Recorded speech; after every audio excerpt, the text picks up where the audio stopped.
Hello everyone, welcome to the SDG class. So I also welcome the students of Professor Tanabe and Professor Yoshikawa's class that joined this special lecture. So today we invited Dr. Troy Sternberg of Oxford University from UK. So Dr. Troy, he's a distinguished scholar and working at Oxford on desert, environment, climate change and so on. He has rich experiences in this field. He has worked on these fields, on the field of desert, environment, sustainability and SDGs in different countries, including Central Asia, mainly Central Asia, Mongolia, Kazakhstan, Kyrgyzstan, and so on. And also he has a rich publication and academic record. He studied at Oxford, got PhD at Oxford, and also before that at UCLA.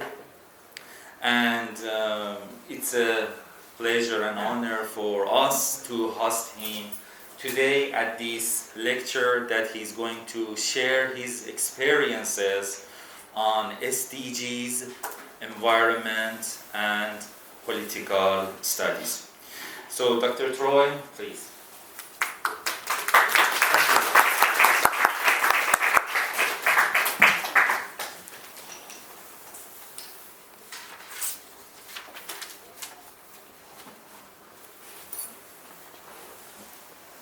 Right, welcome, and also thanks for welcoming me to Tokai.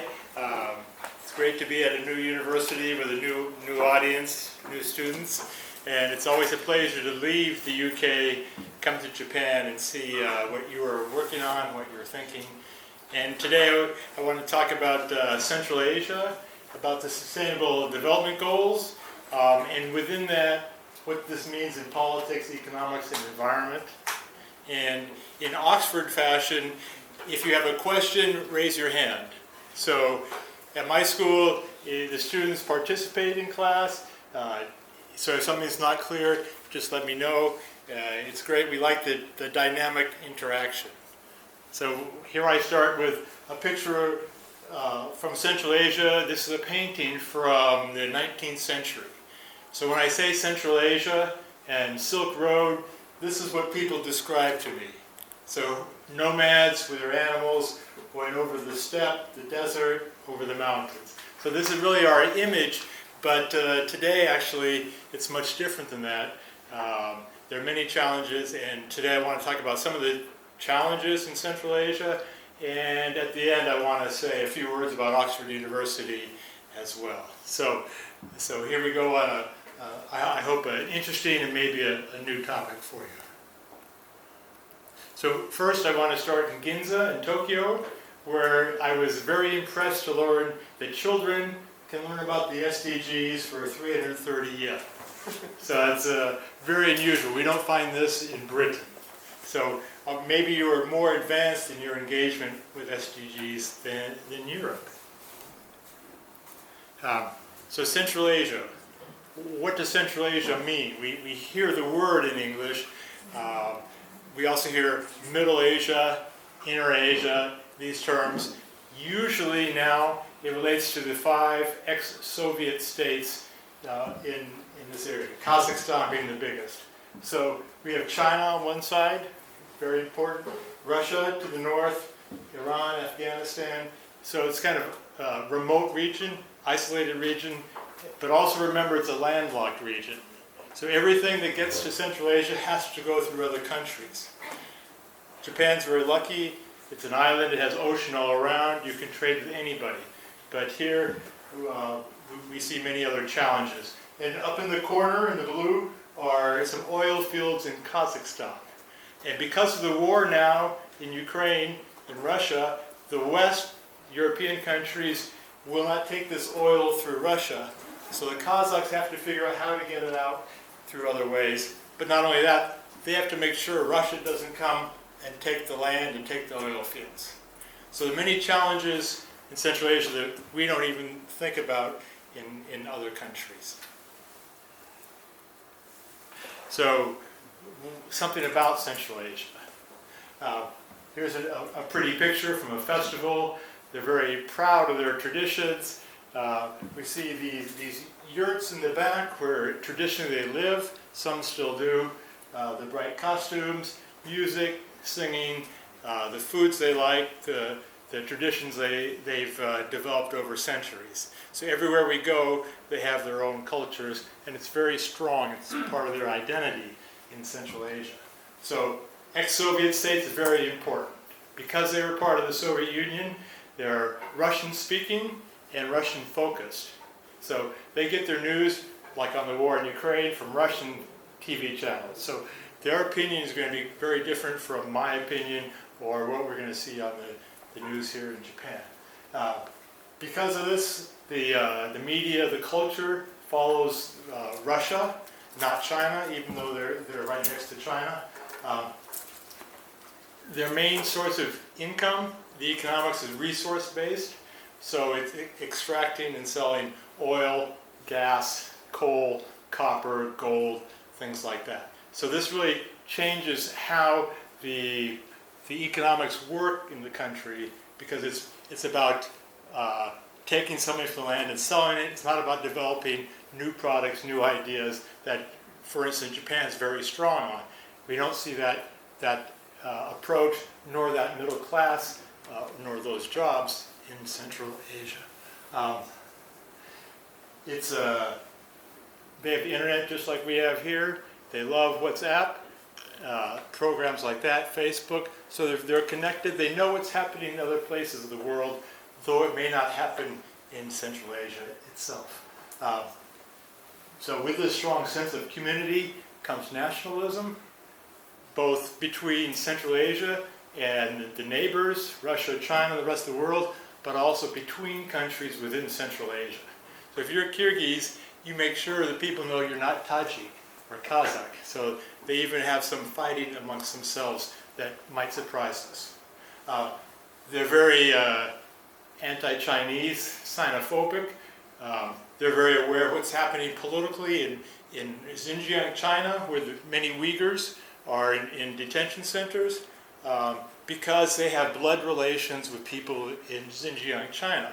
So one discourse, one thinking approach in Central Asia is China wants to colonize Central Asia and make it part of China. Now, China has not said anything like this, but that's what local people believe. So it's hard to change these long-held opinions. Many problems. Environmental, where's the water going to come from? I'll show you a slide in a minute to give you some idea. Social problems, a small rich class, a large poor class at the bottom, and not much middle class in between. Corruption, Kazakhstan is one of the most corrupt states in the world.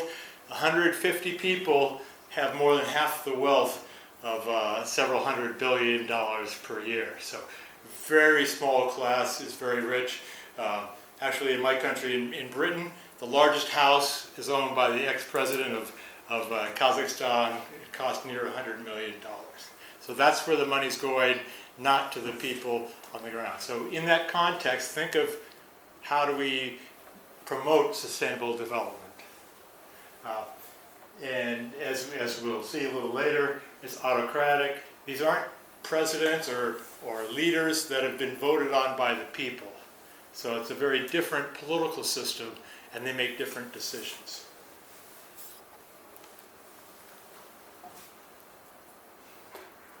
So here's the map. Here's a map from a paper I wrote a few years ago. But what it does is convey some of the physical challenges in Central Asia.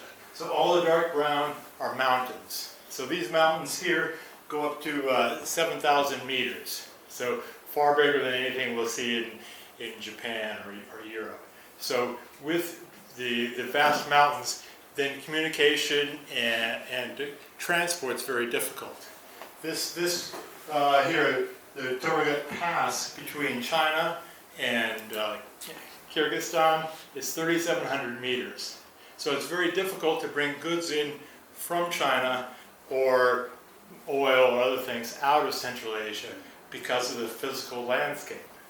Also, this area here is all a vast desert. So there's very little water. There's only two main rivers in the whole region. So just think when we think of development, where does the water come from for people, for animals, for industry, for cities, and for drinking? So these are real physical challenges for these countries and communities. And most of the populations right along the edge of the mountains, but there's a vast area here is remote and desolate and empty. So it's not a very well balanced place. So we have some population, great emptiness. Also, it's well known for earthquakes. So one of the most earthquake-prone areas. That's something that a Japanese audience should appreciate. So these things are all happening external to what people do. It also has great extremes in temperature. So climate change is a big issue. Minus 50 in the winter to plus 40 in the summer. So there's great potential variety. So how do you plan livelihoods or communities with such climate variability?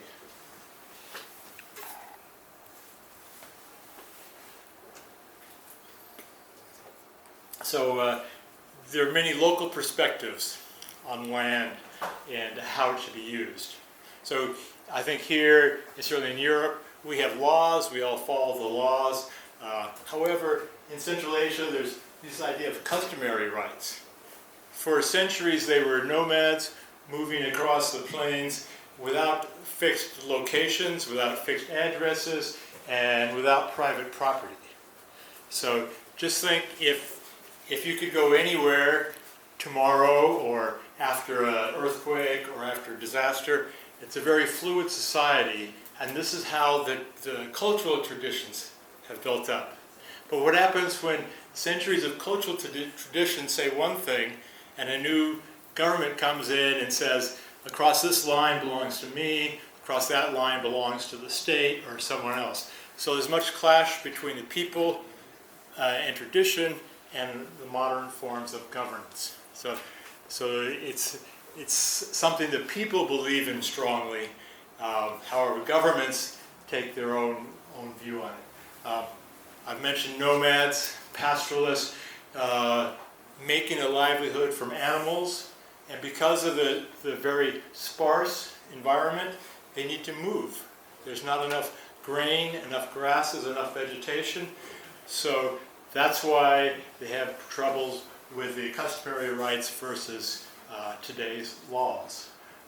Also, they've traditionally done small mining, where a few people or maybe a town will mine, particularly for gold, maybe for coal, and sell that, and that's their livelihood. So as they develop, as investment comes from other countries, it eliminates some of their traditional livelihoods. So ask yourself, how do you make a living if you can't move with your animals, or you can no longer mine for gold for yourself? Those are the challenges they're facing. Now, farming, as I mentioned, very cold and hot, very little water. Think of the challenges there. And every year is going to be uncertain for people in Central Asia. And one way they've come to deal with this now is migration. So you might be surprised to learn the top two countries in the world for remittances as part of GDP, as part of the country's income, are Kyrgyzstan and Tajikistan, because about 20% of their populations live in Russia.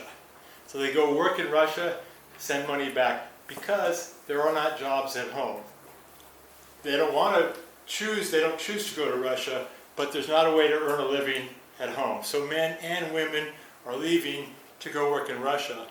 And now with the war, economy in Russia suffering, people are coming back, there will be no jobs for them, no sources of income. So again, they rely on their family networks and their cultural traditions. But it's a big challenge in a country when there's not enough jobs or money to support your population.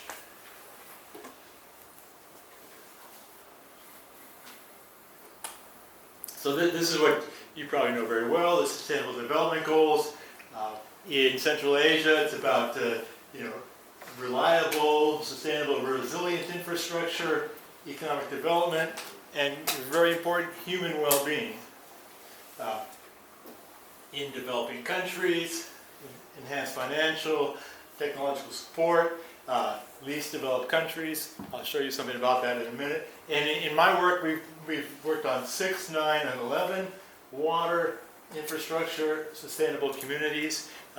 It's a real challenge, and I'll talk a little later about when one thing doesn't work, we've tried something else to engage with the SDGs. You may not know, but also there's the IFC, the International Finance Corporation. It's part of the World Bank.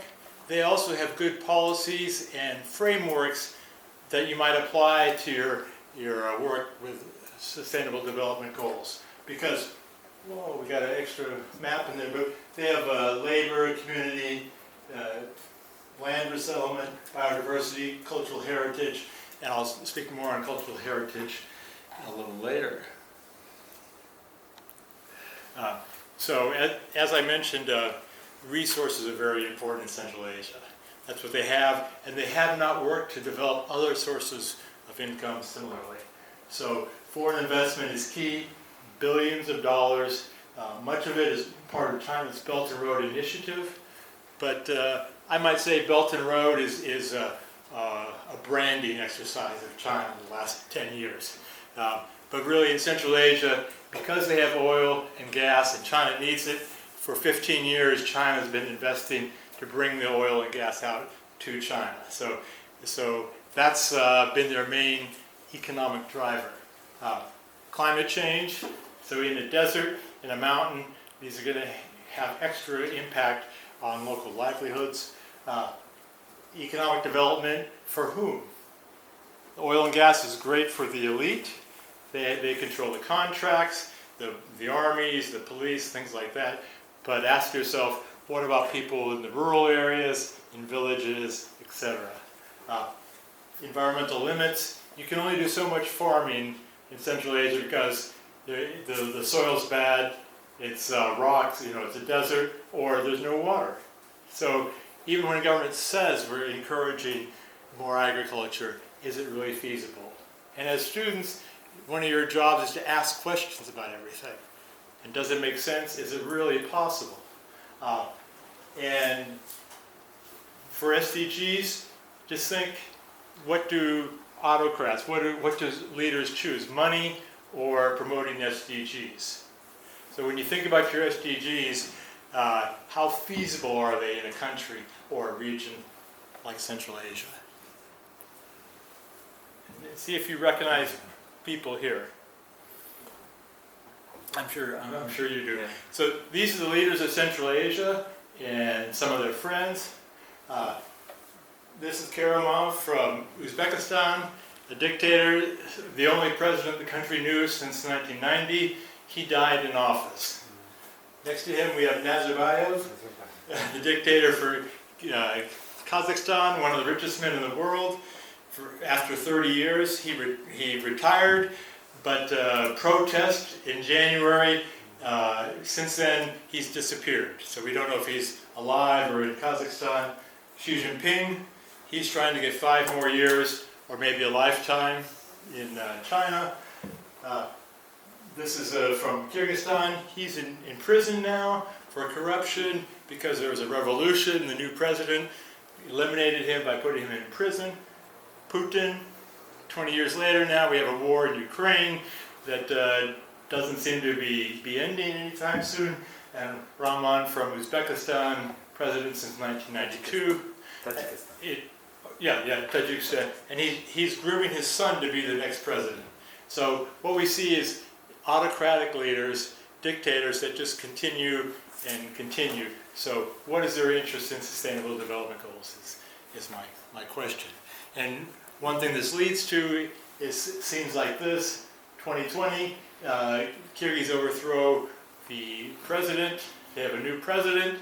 The new president wrote a new constitution, and you can imagine how that goes. So there's always these questions of legitimacy. This just 3 months ago in Kazakhstan, the protest against the government. In case you don't know, Russia sent troops to Kazakhstan to shoot the Kazakhs in the street. So several hundred Kazakhs died, and several thousand were arrested. So these are the issues that are important for people in Central Asia. So much of it is life and death. Do they have time for development, sustainable development goals, things like that? So it's things that we don't think about, but become very important in a local context. So I mentioned GDP. Kazakhstan, $9,100 a year, but it goes down to Tajikistan, $850. That's just above Afghanistan. So you can imagine how poor this must really be. And if you drive around the countryside, you know, they live in these houses built out of stone or mud. It really is very poor. They don't have water, they don't have electricity in many areas, so it's the very basics they need in their sustainable development goal. They're not worried about recycling plastic, issues like that. So the issues become very simple. You know, it's food, it's basic shelter, maybe then a little education for their children. Kazakhstan and Turkmenistan are doing better because they have oil and gas. And think to yourself, where does oil and gas go? So some might go to the west, but a lot will go to China.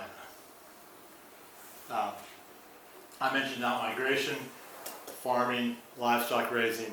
Those aren't very many choices for a life, income, a career. Just think, I'm sure in our room here, I don't think anybody will raise animals. I don't know if you're going to be farmers. And if you out-migrate, if you go to the US or Europe or China, it will be by choice, for work, probably at a good job. So that's a luxury we have in Japan, in Europe, but they don't have in Central Asia.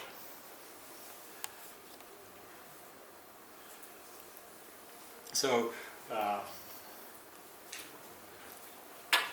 here we have a picture of oil in Kazakhstan. Just think a minute, is this what we expect oil to look like? So what we're finding is much of Kazakhstan's oil actually is in the Caspian Sea. So it shares the Caspian with Turkmenistan, Russia, Azerbaijan, Iran, of course. But just think of the challenges and the expense of getting oil out of the seabed in a usable form. So do you think Kazakhs have the knowledge themselves, the skills, the engineering, and the equipment to do this? So no, they don't. So of course, they need investment. And that investment might come from the US or Germany or Japan or China. But just think, they have to engage with people and institutions outside Kazakhstan. For me, this is an opportunity to promote something like the Sustainable Development Goals. If you're going to have this exchange, part of the exchange for money, for contracts for oil, can be how the oil is developed and refined that can embrace the Sustainable Development Goals. So that's one power foreign countries have over these autocratic states. Like, in order to engage, this is what we will do because we are bringing money. The Turkmen pipeline, they like to put their name on things, and this actually goes through most of Central Asia to get to China. So this is therefore of investment. So what we're not seeing are schools or things like that that might benefit publics. And this is in Kyrgyzstan. This is actually a glacier. Over 4,000 meters in the Pamir Mountains, and they've chopped right through it to get gold out. So one of the big issues in Kyrgyzstan is as they were bringing chemicals up and down to the mine, a truck fell in the river. And of course the chemicals went 3,000 meters down to affect the population centers. So it's a great challenge in this environment to access the riches they seek. So when they talk about impact and infrastructure here, know that such investment always is going to transform the landscape. Whether you put a pipeline across the land, then the animals can no longer cross, right? Or like the gold mine, then you need chemicals to get out the material, the gold, and then that affects the environment. What do you do with the mineral waste? What do you do with the oil sludge that comes from that production? We never see that in these pictures. That's what really needs the attention to make something more sustainable. They always transform communities, and you'll see an example here in just a minute. And again, how does this fit with customary lives? If you're herding your goats and sheep, what do you think about when you have a 6-meter pipeline going through your district?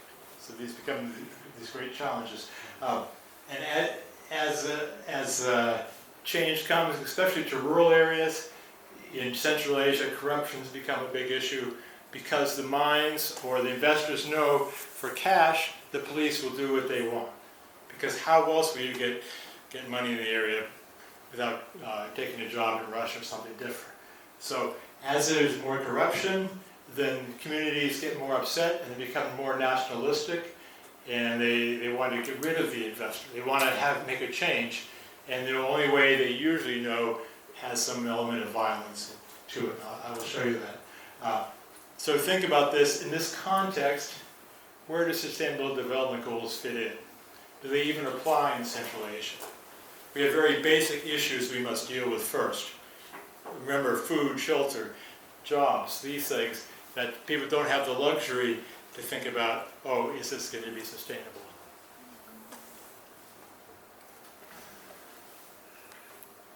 So in Central Asia, what this also means when we have development, here a protest against a uranium mine. So the happy part is after months of protest, the Kyrgyz government canceled the Russian license to do the mine. The sad part is people now think they are mining anyway, just without any media attention. So they waited 2 years, and then it seems to be okay. We don't know. We are here. Here's another one, an anti-Chinese protest.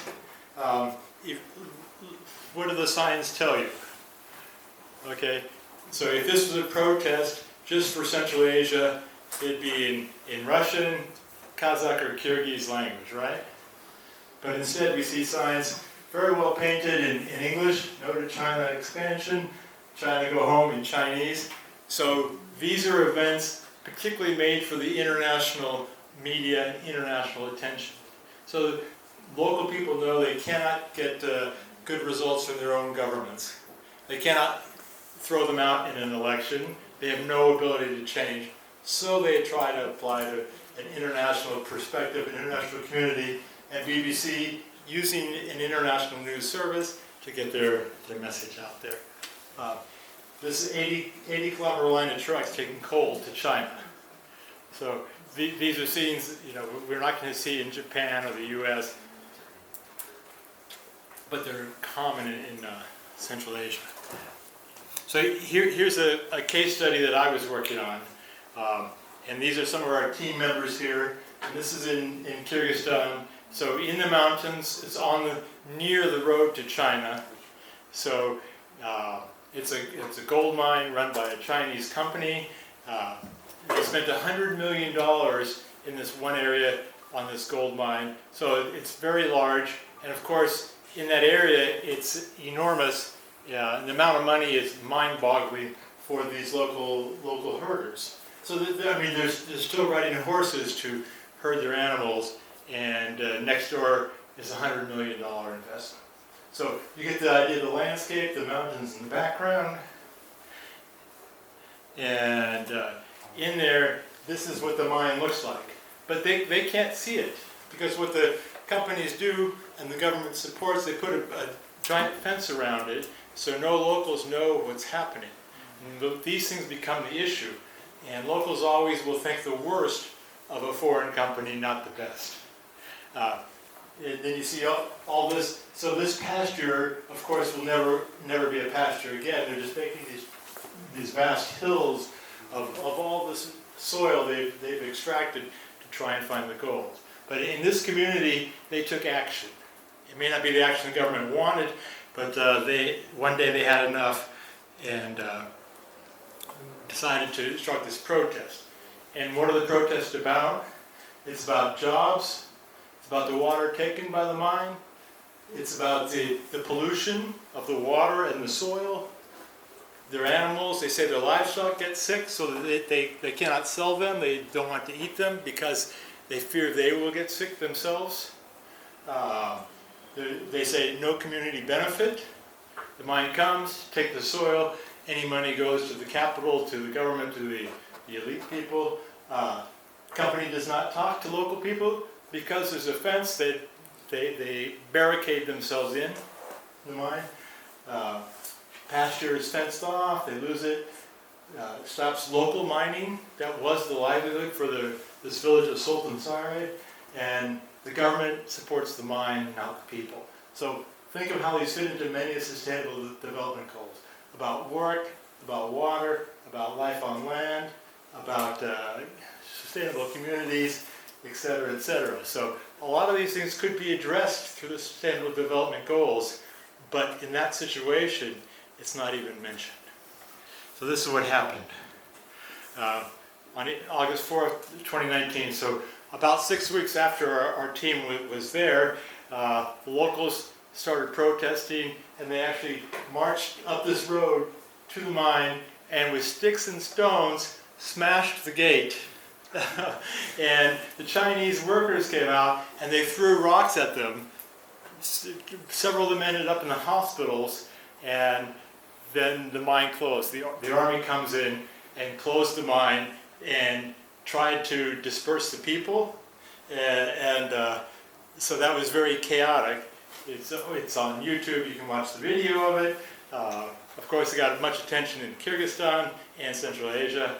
China was furious. They wanted the Kyrgyz government to arrest and shoot whatever people were responsible for this. But actually, what we see is that the town became national heroes because their main goal was to close the mine. So that worked. And now it's 2.5 years later. The mine's closed. No one's been put in prison for that. The Chinese left. The Chinese workers left. The border with China is still open to Kyrgyzstan. So in the Kyrgyz mind, in rural communities, violence pays. Violence works. So don't negotiate with the government because they're corrupt. Don't negotiate with the Chinese. They don't listen. So just by breaking things, that's the happiest story there. So that's what they say. But if you think about it, who will come next? Will a Japanese company go in, invest in Kyrgyzstan?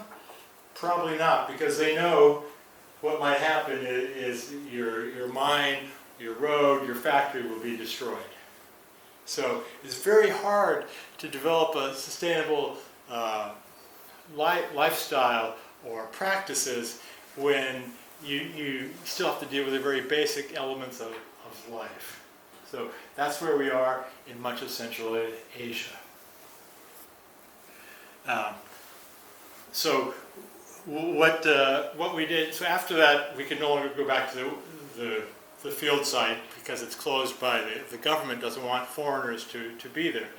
So we tried to think of another way through the Sustainable Development Goals. And one thing we found was this Sustainable Development Goal framework, this 2030 agenda for sustainable development for culture and heritage. So the whole world loves culture and heritage, and they love UNESCO World Heritage Sites. Japan has so many World Heritage Sites. I think 27, so very good. So we thought maybe instead of going with mining, which is very contentious, which has much conflicts, could we try to do something through a different door? Can we address some of the issues of inequality and sustainable communities by looking at cultural heritage? Because it also in the 2030 agenda, it's the same environment, water, inequality, addressing poverty, and I particularly like this peaceful and inclusive societies because we see the violence potential in Central Asia. So actually there are very interesting places that might work. So we have this Mausoleum, Yasawi in Kazakhstan. So 1865 it was like this, and the Kazakhs have fixed it up to make it look like this. And so this has become the first UNESCO heritage site in Kazakhstan. And one of the benefits of these UNESCO sites is that if it gets international recognition, but also then it leads to tourism. Because it's on the UNESCO list, people want to go see it. Then it also gets, as the foreigners come, it improves governance in this area because they need a road, they need hotels to stay at, they need food, they need fiber optic internet, things like that. And governments pay attention to rural areas, whereas we saw before with oil or mining, there's many problems. So this is one thing in Kazakhstan. This is in Uzbekistan. This is right in the middle of the desert, but we see this plaza and these old buildings that is not a UNESCO site, but could be. And the issue is we talk with Afghanistan or with Uzbekistan about it, but they are not very familiar about the process. It's much easier to have a tap on your oil and turn it off and on and make money than to actually do some planning. But the world has many positive examples of this. And this is just outside Bishkek in Kyrgyzstan, Barana Tower. So they proposed that this should be a World Heritage Site. And of course right here there's a cheap little gift shop, and there's some sheep usually eating around there. So it could be, but it takes more imagination and some leadership that we don't really see in Central Asia at this time. And this is my favorite potential site in Central Asia for UNESCO. This is in the Wahan corridor in Tajikistan, and it's this old fort from the 3rd century BC. So actually there they think Buddhism came through this area from India and Nepal over the Himalayas into China and eventually to Japan. So it's this old fortress right at the crossroads of Tajikistan, Afghanistan, China, and Pakistan. So these mountains in the background are actually looking over Afghanistan to Pakistan. And you can't see China, but just to the east is China. So I think it's a very interesting area. And it's these type of things maybe we as researchers or academics might be able to do more effective work to promote sustainability and development goals than mining or oil that have so much conflict. And so I was interested when your professor mentioned the Sustainable Development Goals in Central Asia, because in 2018 I organized a conference with Kazakh National University called Arid Land, Sustainability of Nature and Society, and it was actually paid for by the UN Sustainable Development Office in Kazakhstan. So there is interest at the professional level between the SDGs, researchers, and Central Asia. So it's very official in Kazakhstan. So all the speakers afterwards, we need to sit in the library and take pictures. That's the type of society Central Asia is, quite formal, especially with international exchanges. but it was a great opportunity to at least start and share some ideas. And hopefully at some point we could expand this. And at this, we had one professor from Nagoya University also participating. So there is a Japanese presence that I would say could be much, much greater. You're much nearer than Britain or Europe to Central Asia. They look for somebody besides China that they can partner with that has expertise and has technology skills for them. So some key SDG points. Okay, who's going to promote SDGs? In Central Asia, it's not the dictator. Okay, what is their interest in promoting SDGs? Their real interest is staying in power. So they need to be separate from the people. They use the army, they use the military to do this. Occasionally they use money, they build something to keep people happy, but it's going to be a tough area for SDGs because there's not the interest. There's not enough engagement with Europe, Japan, Australia to promote the SDGs. There's great poverty, but not motivation. And then government instability. Since all these governments are ruled by force, they don't have the legitimacy of the people. Not like Japan or Britain that has an election that sets the government by permission of the people. So by nature, all these governments are somewhat fragile. If the dictator dies, what happens next? If there's a revolution like Kyrgyzstan and the old president ends up in jail, who's going to take over?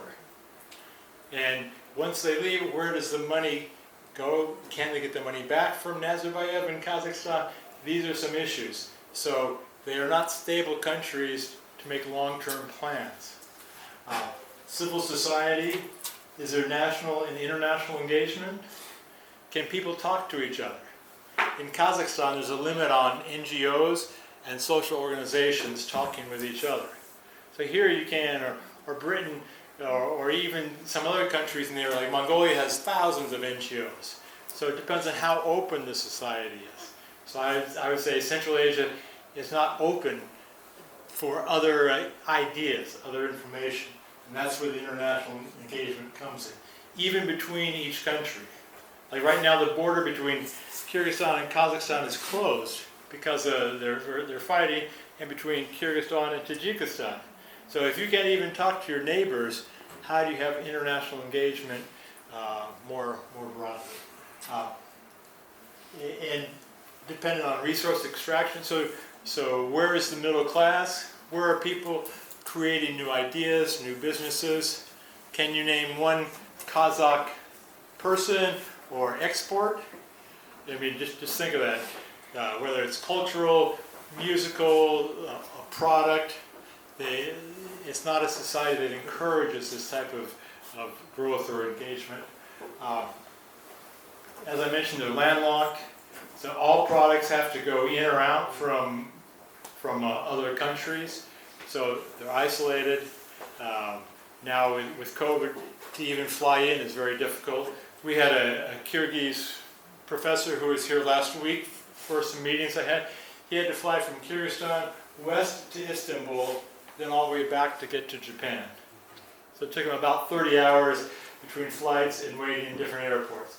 So they're very isolated. So when you drop your SDG plan for Kyrgyzstan or Turkmenistan, think of some of these issues. And if you have a good idea, that's wonderful, write about it, and engage with the UN, engage with the embassies here, like that. There's room for ideas, but there's not much ability. So it's something that can be improved. So the hope for SDGs is the potential improvement. And then as long as 20% of a country is migrating, that shows how serious the problems are. That would be like if 25 million Japanese left tomorrow to go, I don't know where you would all go. Or, if 70 million Americans had to go some other country to work. So that's a real serious issue, the development there. I think first you need the very basics like jobs, places to live, enough food for your population before you can really be concerned with sustainable development goals.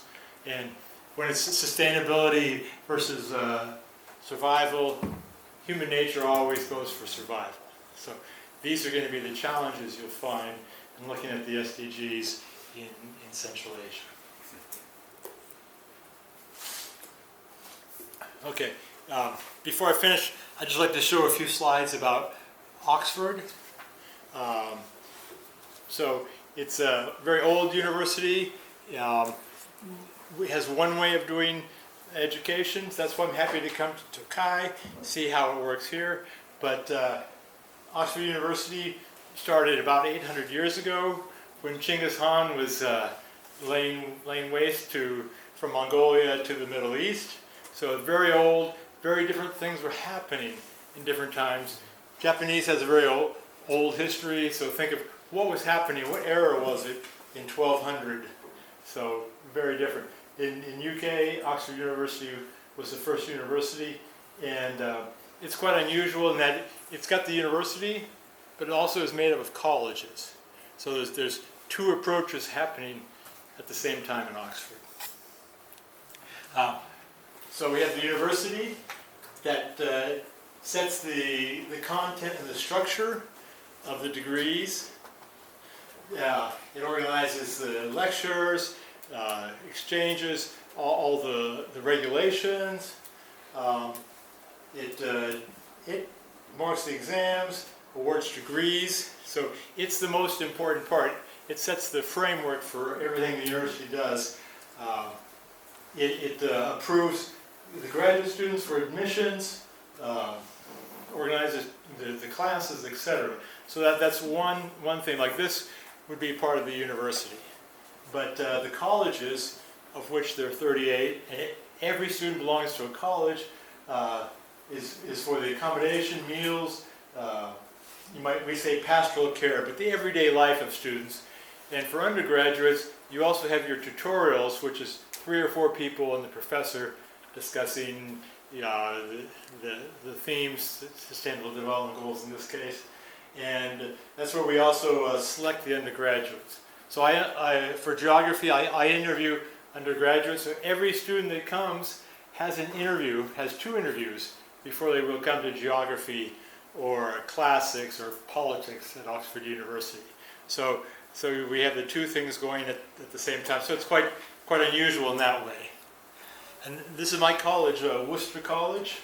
And so this is where students would live and eat, and the classes as well. So here is the dining hall. Up here is the library for study. Over here are professor rooms where we have meetings, tutorial meetings, the interviews go on there. And what you can't see is the dormitories like that. So I don't know if does Tokai have dormitories? Only for international students. Okay. So all the students, undergraduate students, would live at their college. So this would be Worcester College or Christchurch or the other ones you might know. So the real strength of Oxford is the research and innovation, intensity, breadth, quality of research, and most recently is Oxford developed the AstraZeneca, the Oxford AstraZeneca COVID-19. Also, already 2 billion doses of the vaccine have been used, and I took 2 of them. So another billion other people were able to use it. So this is what's possible at a place like Oxford. That would be in medical science, but there's social sciences, humanities as well. And you may not know, but there's a Japanese center at Oxford. And there's a Japanese library at Oxford. So I would certainly recommend coming. Maybe you can't see it. It's the Nissan Institute of Japanese Studies. It used to be one of our professors. Really? Okay. Yeah. All right, so there's Professor Shiratori. there's already a relation between Oxford and Tokai. And last year there were over 100 Japanese students. So if you're interested in international studies, we have this School of Global and Area Studies. Consider doing your master's or your PhD at Oxford. So we welcome Japanese students. We don't get very many applications, maybe because there's plenty of good universities in Japan, but it's a very interesting experience, and the professor and vice chancellor can speak to this as well. But consider it, it's wide open. We accept people from over 100 countries, so it might be an interesting experience as well. And the key things Oxford likes to talk about: critical thinking, quality instruction and professors, independence to pursue research ideas. So I'm here in Japan. No one else in my department's in Japan, but they're like, fine, go to Japan and develop new partnerships, develop new projects, encourage more students to come to Oxford, the diversity of students. Very international. Actually, the graduate school is mostly foreign, not British. Undergraduate is mostly British, not foreign, but for graduates, postgraduates, postdoctoral people, mostly international. And it's about ideas and inspiration. And this is a graduation ceremony in Oxford. So that's something I went through. I found it very motivating and very inspiring. So I'd be happy to encourage or speak to anybody who's interested in it. And it's all there at ox.act.uc. So feel free to check the website. The information is very good there. Write us. I'm in geography, but there's international development program, area studies. There's so many different programs. Whatever appeals to you, consider Oxford as part of your future. And my last slide, I organized a series of conferences at Oxford. The Oxford International Desert Conference, tentatively, depending on COVID, we plan one for 2023, and we welcome students as well as professors. So it's very informal. We always have Japanese that participate, usually people from Africa, South America, Europe, and Asia are there, sometimes the United States and Canada. So if you want to come to Oxford, join us. Even if you don't want to make a talk, if you just want to listen and meet new people, join us for a very open and hopefully friendly event. And now in Oxford tradition, we would have a discussion here. So if you have questions or comments, I would certainly encourage them now.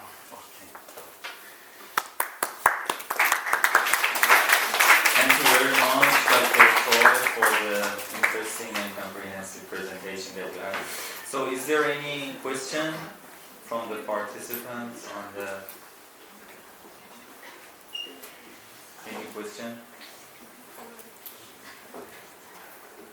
So in Oxford, if there were no questions, we would be asking students. Yeah. So let me ask one question. So study about the Central Asia is very interesting, very unique region. So I visited most Central Asian countries, for different projects that I've done.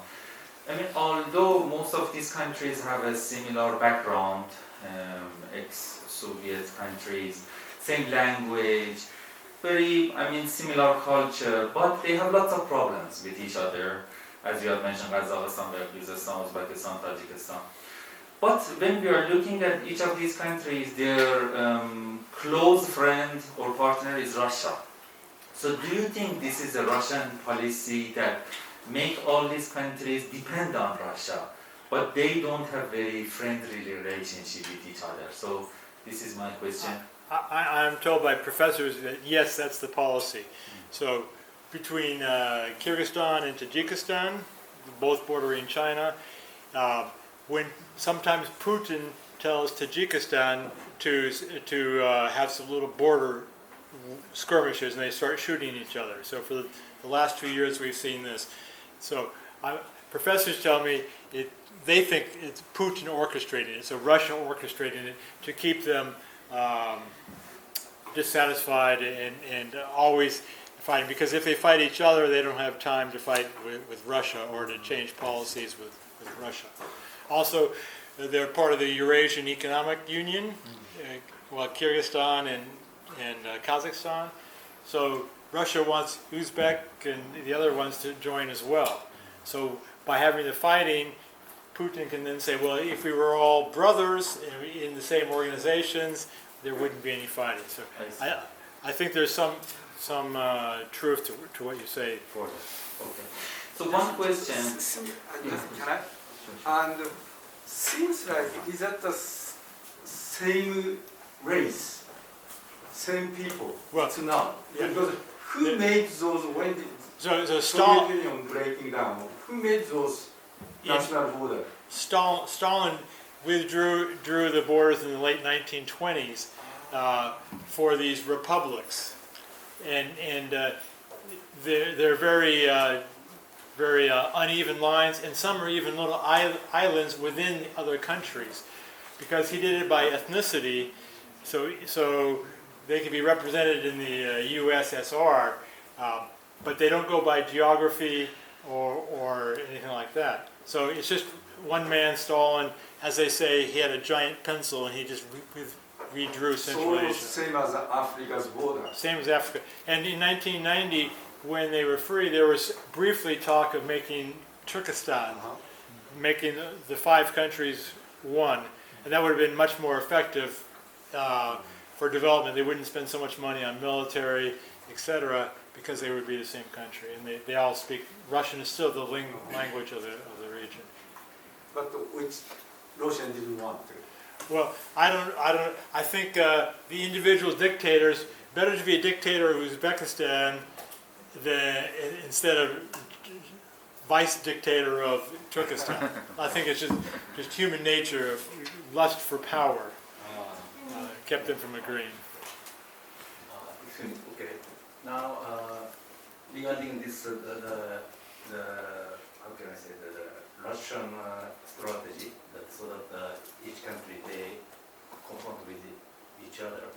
How China plays a game in this picture? Because it's not Russia and these Eastern countries, but now Central Asia is important for China. Right. So Yeah. China leaves Russia alone in Central Asia politically, but China likes the bilateral relations with each country. So they invest. They have much more money than Russia, so they're very important economically, but not politically.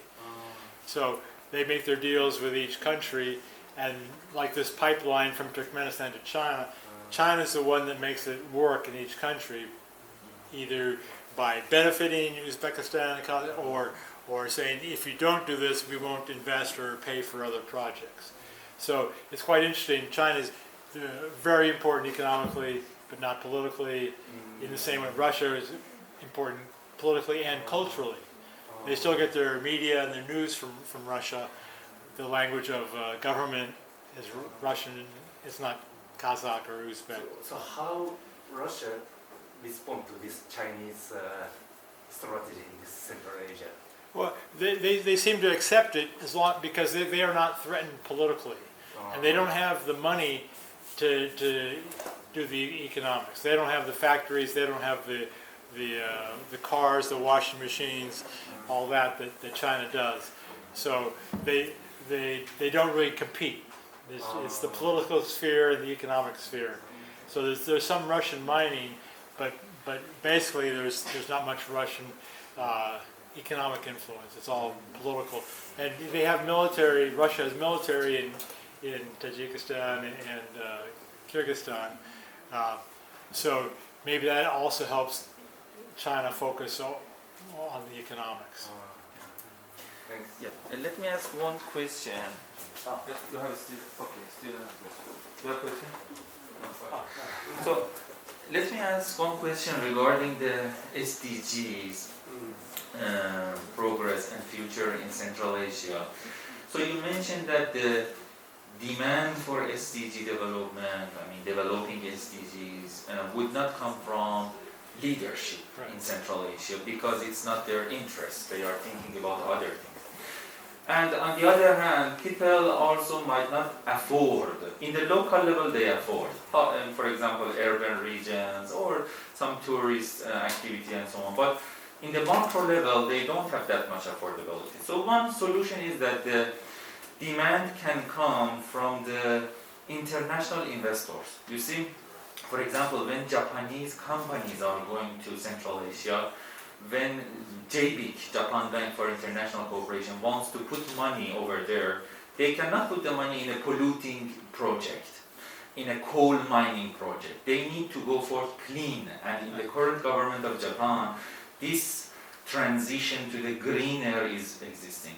In the Biden administration is also same in the Western countries. So it means whether the public investors or private investors, even private investors, they have shareholders, and shareholders are demanding. So they can go. But on the other hand, from this side, they put SDG in the agenda, so this means the feasibility of the project will be lower. But on the other hand, Chinese, they don't have this rule. Right. So China will win the tenders, Right. and China will go with the project. Then what's the solution? So it means those transparent, clean, green investors cannot get the project. Right. And because of the corruption, which is over there, those leaders or those project owners wants to work with the other party. Right. So what's the solution? Well, maybe there's no solution I see.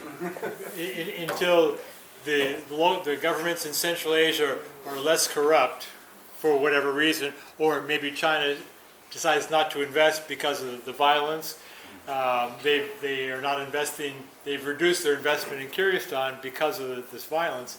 So it teaches the Central Asians to be violent, to destroy things. If you want SDGs or you want fewer Chinese, because the governments themselves currently, the autocratic rule doesn't have enough motivation to go with the clean development, unless the funding is from like the World Bank or international agencies, and they can make an agreement with the international agencies who then might insure the companies. That's where the IFC might come in. But that's why there's not much progress. So they have an office in Central Asia for the SDGs, and the governments allow that, but mainly it's for education. They do things with high school students, they do little projects, demonstration projects, but no more than that. So the change has to come within Central Asia, because China will take the projects otherwise. So until the international dynamics change, I don't think we'll see a shift. One more question.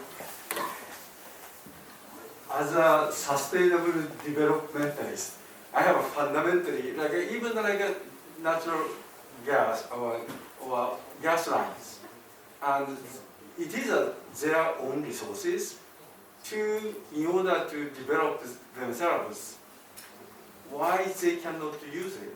And of course, it is not clean energies, fossil fuels, but at this moment, they need the money.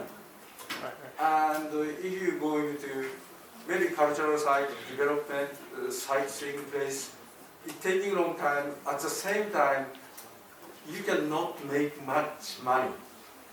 So, of course, this is contradict. Myself, I know it. But the problem is, they definitely need the money using our own natural resources. Sure. Of course, taking advantage by Russia or China, that's not really good. But I don't know. So they sell as much oil and gas and gold and copper as possible. It's just that the money doesn't go to development. It goes to Swiss bank accounts. Yeah, that's the problem. That's the same as the Philippines 1970s. Right. And many countries in Africa or South America, we see that. So they follow your advice. They develop as much as they can, but they don't distribute the money in any equal way. So until either the government changes and distributes more fairly, or the population demands it, probably through violent means or overthrowing a government, I think we're stuck with this current model.